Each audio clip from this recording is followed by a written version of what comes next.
दोस्तों, इनकलाबी सलाम। आज हम बात करेंगे एक ऐसे युवा क्रांतिकारी की जिन्होंने महज 19 साल की उम्र में देश की आज़ादी के लिए अपनी जान कुर्बान कर दी। उनका नाम है करतार सिंह सराभा।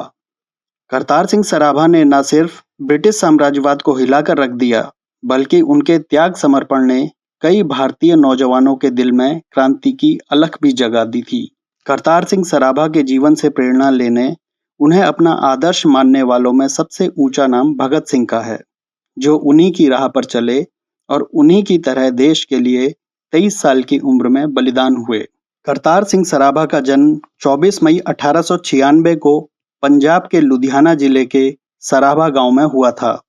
पिता की मृत्यु के बाद दादा ने उनका पालन पोषण किया। इनकी शुरुआती पढ़ाई लुधियाना के मालवा खालसा स्कूल में हुई। इसके बाद वे उड़ीसा के राव नेशा कॉलेज में पढ़े। 1912 में 16 साल की उम्र में वे उच्च शिक्षा के लिए अमेरिका के बर्कले विश्वविद्यालय पहुंचे। यहीं इनकी जिंदगी को नया मोड़ मिला।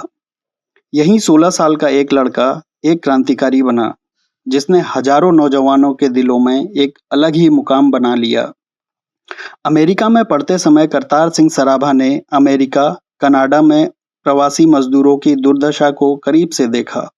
प्रवासी भारतीय मजदूर जो यहाँ के खेतों, फैक्ट्रियों में काम करते थे, उन्हें ब्लैक कुली कहकर अपमानित किया जाता था। भारी शोषण उत्पीड़न के साथ साथ प्रवासी मजदूर आए दिन नस्लीय हिंसा का शिकार होते थे। यह सब देखकर करतार सिंह सराभा का मन शासकों के प्रति गुस्से से भर गया। वह इन समस्याओं का हल खोजने लगे। तभी उनकी मुलाकात लाला हरदयाल से हुई, जो Hindustan association of the Pacific coast से जुड़े थे। इस एसोसिएशन का मकसद विदेशों में रह रहे भारतीयों को एकजुट करना और अंग्रेजों के खिलाफ सशस्त्र विद्रोह करना था। करतार सिंह तुरंत ही एसोसिएशन से जुड़ गए। तलवार से पहले कलम को हथियार बनाया गया और गदर अखबार का प्रकाशन किया गया।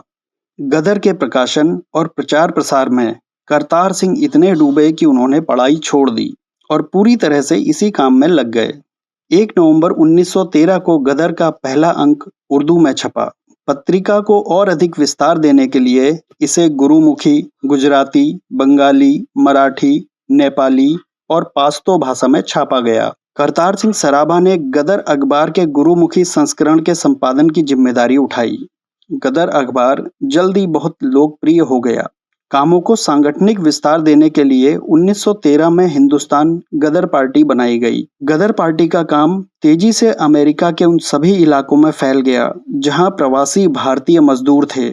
साथ ही Canada, Mexico, Philippines, Indonesia, Panama, Japan, चीन आदि देशों में भी गदर पार्टी का काम फैल गया था। करतार सिंह सराभा बढ़ चढ़कर गदर पार्टी के कामों में लगे रहे थे।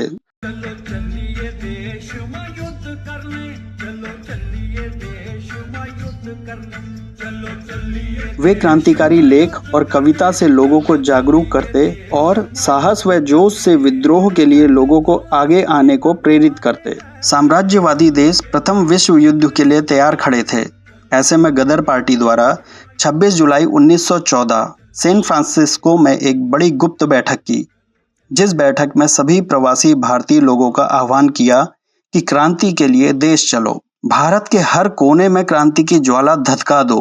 हर देश से प्रवासी भारतीय क्रांति के लिए भारत लौटने लगे। 5 अगस्त 1914 को अमेरिका से कई समूह भारत लौटने लगे। ब्रिटिश सरकार को इसकी भनक लग गई। 24 अक्टूबर को जैसे ही जहाज रुका, ब्रिटिश सैनिकों ने उसे घेर लिया और सभी को हिरासत में ले लिया और पंजाब में ले जाकर नजरबंद कर दिया।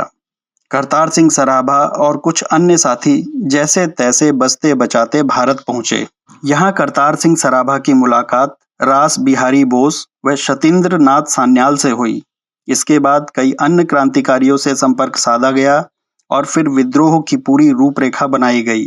21 फरवरी 1915 का दिन विद्रोह के लिए तय किया गया। विद्रोह के लिए धन और हथियारों की आवश्यकता थी। इसके लिए जमींदारों के यहाँ डकैती डाली गई। किसानों और सैनिक छावनियों में भारतीय सैनिकों को विद्रोह के लिए तैयार किया जाने लगा। जबलपुर, अजमेर, बरेली, बनारस, दानापुर, गुवाहाटी, मेरठ, लाहौर, फिरोजपुर, रावलपिंडी की सैनिक छावनियों में सैनिकों को तैयार करने और विद्रोह संगठित करने की जिम्मेदारी अलग-अलग साथियों को दी गई।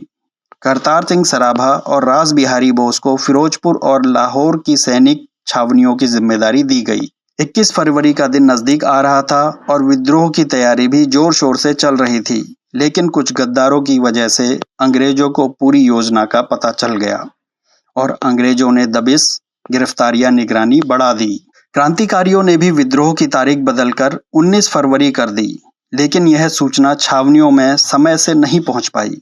गद्दारों ने तारीख बदलने की सूचना भी अंग्रेजों तक पहुंचा दी। अंग्रेजों ने अपना दमन चक्र और मजबूत कर दिया। भारतीय सैनिकों के हथियार रखवा लिए गए। सशस्त्र गारों पर अंग्रेजों ने पहरा और बढ़ा दिया। विद्रोह की सारी योजना एक बार फिर से चकनाचूर हो गई। रास बिहारी, करतार सिंह और उनके साथी बड़ी मुश्किल से पंजाब से बाहर निकल पाए, लेकिन असफल होकर यूं चले जाना करतार सिंह सराभा को रास नहीं आया।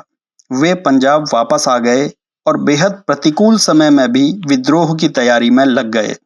सरगोधा छावनी नंबर 5 के सैनिकों को करतार सिंह ने विद्रोह के लिए ललकारा और सैनिक दमन चक्र को देखते हुए विद्रोह से घबरा रहे थे। कुछ सैनिकों ने इसकी सूचना अंग्रेज अधिकारियों को दे दी। करतार सिंह सराभा को गिरफ्तार कर लिया गया। मार्च 1915 में करतार सिंह पर मुकदमा चलाया गया। अंग्रेज विद्रोहियों को कड़ी सजाएं देकर अपना आतंक कायम करना चाहते थे, ताकि फिर कोई विद्रोह की हिम्मत ना कर सके। 15 सितंबर 1915 को अंग्रेज जजों ने फैसला सुनाया, जिसमें करतार सिंह सराभा सहित 24 लोगों को फांसी और अन्य 25 को आजीवन कारावास की सजा सुनाई गई। बाद में सजा को बदलते हुए 24 में से 7 की फांसी को बरकरार रखा गया। फांसी की सजा पाने वाले क्रांतिकारी थे करतार सिंह, गणेश पिंगल, जगत सिंह, हरनाम सिंह, शरण सिंह, बख्शीश सिंह, काशीराम। 16 नवंबर 1915 के दिन करतार सिंह सराभा को लाहौर सेंट्रल जेल में फांसी दे दी गई। करतार सिंह पूरे आत्मगौरव से हंसते हंसते फांसी के फंदे पर चढ़ गए। अंग्रेजों ने भले ही यह क्षमा बुझा दी हो, लेकिन इस क्षमा ने कई चिंगारियां जला दी। इस बात को करतार सिंह सराभा ने अपने शब्दों में यूं कहा, तुम हमें मार सकते हो लेकिन हमारे विचारों को नहीं। भगत सिंह और उनके बाद तमाम क्रांतिकारी नौजवानों ने अपने संघर्ष और बलिदान से करतार सिंह सराभा की बात को 100% सही साबित किया। अन्याय शोषण के खिलाफ लड़ने और मर मिटने वाले नौजवान भारत की धरती में निरंतर पैदा होते रहे। यह संघर्ष और बलिदान का सिलसिला तब तक चलता रहेगा जब तक शोषण उत्पीड़न पूरी तरह से खत्म नहीं हो जाता। इंकलाब जिंदाबाद। करतार सिंह सराभा अमर रहे।